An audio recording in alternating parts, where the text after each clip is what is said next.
muitas vezes me perguntam, Márcio, o que você acha do mercado? Eu falo, eu não acho nada. Sabe por quê? Porque eu não tenho ações do mercado. Eu tenho ações de empresas. O que você acha da Bolsa? Eu não tenho ações da Bolsa, eu tenho ações de empresas. Então, se você quiser debater sobre as empresas, sobre as quais eu tenho posições, a gente vai debater. Sobre o mercado é muito difícil, né? E quantos anos você tinha quando comprou a primeira ação? Olha, eu devia ter acho que uns 20 e pedrada. Quase 30, né? É. Mais maduro. Quase 30? Então, Não, digamos... não, 25, não, depois dos 25. eu tinha 20, eu tinha 27 20... para 28 anos. Eu não me lembro, que a gente fez as exatamente, porque, pô, eu Faz tô com bastante 84 anos, né? E eu não me lembro o dia, a hora, o momento, né? Eu me lembro que eu comprei, né? Você lembra mais ou menos o ano?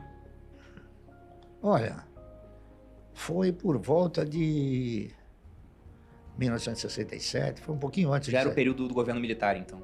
Período militar.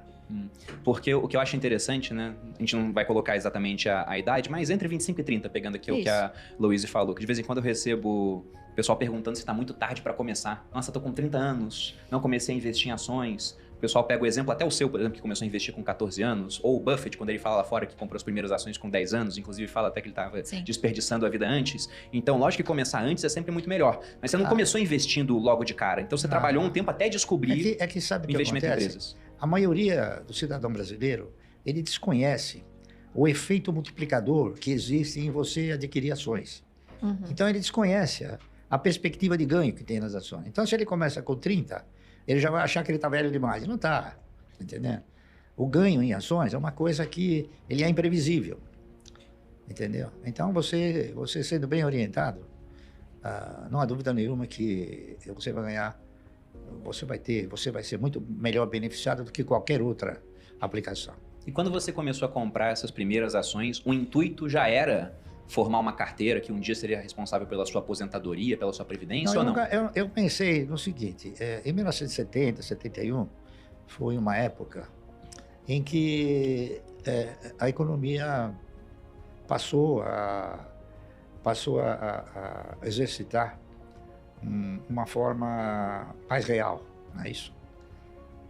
E nessa ocasião, a maioria dos fundos de previdência privada começaram a quebrar.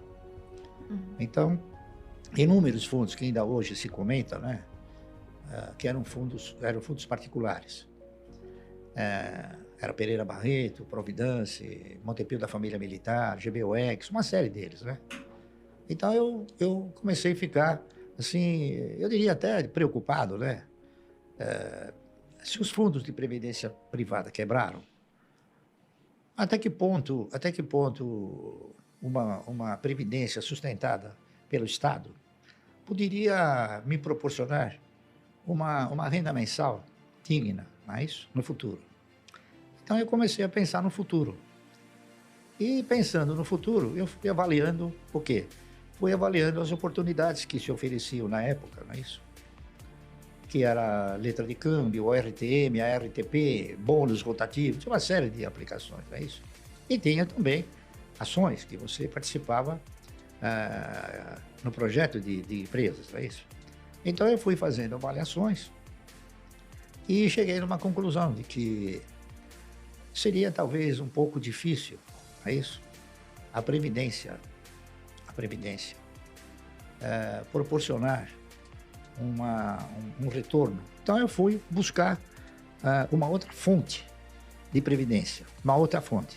Então eu examinei inúmeras fontes, a RTM, o RTP, bônus, LC, tá certo? Contratos mercantis, enfim. Cheguei na conclusão que as ações, elas ostentavam e reuniam condições, se você tivesse a participação em bons projetos, em projetos de empresas futuristas, de você estar assemelhado com a postura do controlador ou dos maiores acionistas. Então eu comecei a fazer o quê? Um estudo mais profundo de algumas ações de empresas que pudessem garantir ao longo de um período, não é isso? Longo, essa condição, a condição de te proporcionar uma renda mensal. Então eu comecei a analisar com bastante profundidade, não é isso? E acabei fazendo o trabalho daquela que eu interpretava ser a empresa que melhor poderia suprir um projeto de 30 anos. Por quê? Porque se você tem que contribuir 30 anos para a Previdência, eu interpretei o seguinte: por que não comprar 1.000 ações por mês durante 30 anos? Não é isso? E foi o que eu fiz. Então, eu fiz um trabalho, né? Que recaiu sobre ações de uma empresa chamada Anderson Clayton. A Anderson Clayton é uma empresa que eu acho que vocês não conhecem, não sei se vocês conhecem. Não conheço. Não conheço. Mas ela produzia tudo que era clay bom, tá certo? Amendocrem, ela fazia óleo clay bom, né? Clay bom é tipo Margarina. aquela farinha, aquele negócio de margarina, engrossar, clay né? bom, também. Verdade, margarina. Minha avó usava no bolo. Margarina clay bom, ela fazia também um negócio chamado amendocrem, Se o cara faz que é bom, mais faz ou até menos graxa pra veículo, que é muito parecido. que é mais ou menos parecido com um negócio que se faz hoje, que eu esqueci o nome aí. Tipo pasta de amendoim, pasta de Isso, amêndoas, essas isso aí. coisas. Aí eu fiz o trabalho, né, propondo o cidadão comprar 1.000 ações por mês durante 30 anos. E esse trabalho foi conduzido para a Anderson Clayton, que era aqui no Brasil. Aí o cidadão, o vice-presidente da empresa, mandou me chamar. Eu examinei esse trabalho, achei maravilhoso. Nunca vi uma coisa assim, né? Uma criatividade que nem essa. Fazer uma comparação de você, ao invés de ficar sob o manto estatal, ficar sob o manto da empresa, não é isso? Em termos de previdência. Mas ele falou, mas lamentavelmente, esse seu projeto não vai dar certo. Ih. Eu falei, olha, será que não vai dar certo? Mas por quê? Sabe por quê?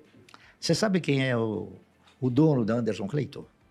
Não sei, porque a Anderson Clayton era uma empresa de capital estrangeiro. Eu falei, não sei. Ele falou, olha, os donos da Anderson Clayton são duas velhinhas de 80 anos que elas herdaram isso dos seus pais. Eu, sinceramente, vou dizer para você o seguinte, eu não sei quanto tempo elas vão resistir à pressão que elas vêm sofrendo para vender a Anderson Clayton.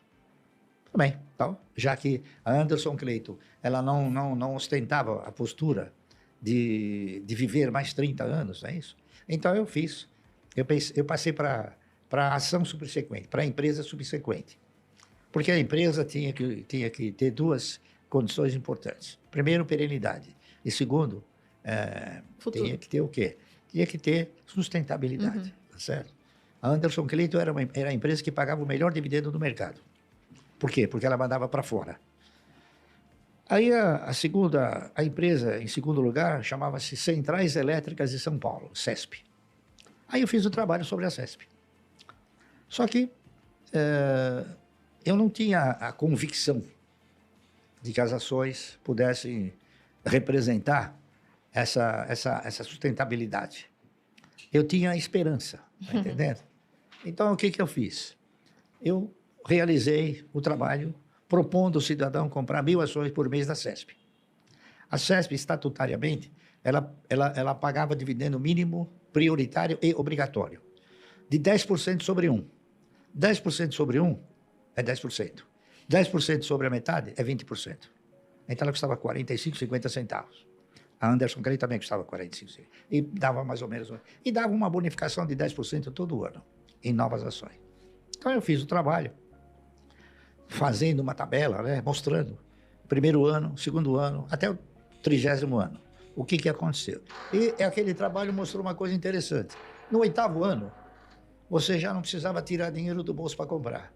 Os ganhos, eles eram suficientes para suportar as compras de 1.000 ações por mês. O que era um negócio que eu não sabia, fiquei sabendo porque eu fiz o trabalho.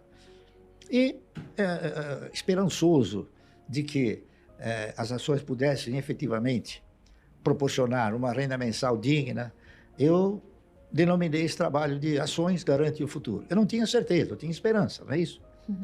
E eu fiz o trabalho, aí o presidente da CESP mandou me chamar. O presidente da CESP, na era um cidadão chamado Lucas Nogueiras Garcês. Ele foi governador do estado. E o diretor financeiro era um cidadão chamado Moacir Teixeira. Aí eu fui, conversei com ele, ele me chamou lá no salão nobre lá da CESP. Chegou para mim e falou, seu Barça, eu quero comprar o seu trabalho. Falou umas 10 vezes. E eu falei 10 vezes, mas eu não fiz o trabalho para vender. Fiz o trabalho porque eu sou do mercado e eu quero mostrar a minha contribuição para o mercado, se é que ela tem alguma validade. Não, ele elogiou o trabalho. Até que no fim eu cheguei para ele e falei assim, me diga uma coisa, para que o senhor quer o trabalho? Ele falou, eu quero o trabalho porque eu vou editar esse trabalho. Peguei o trabalho e falei, não precisa me pagar nada. Ele falou assim, sabe de uma coisa? Eu vou mandar fazer esse trabalho e vou botar o seu nome, coisa que eu jamais faria. E ele fez. mandou editar o trabalho com o meu nome. Ações Garante o Futuro. Então, agora, eu tenho dito para ela o seguinte, esse título que eu coloquei era o título da esperança, tá certo? E hoje? O que eu diria hoje? Eu modificaria esse título? Claro. Eu acrescentaria um O. Então, ações garantem um ótimo futuro. Com certeza, né?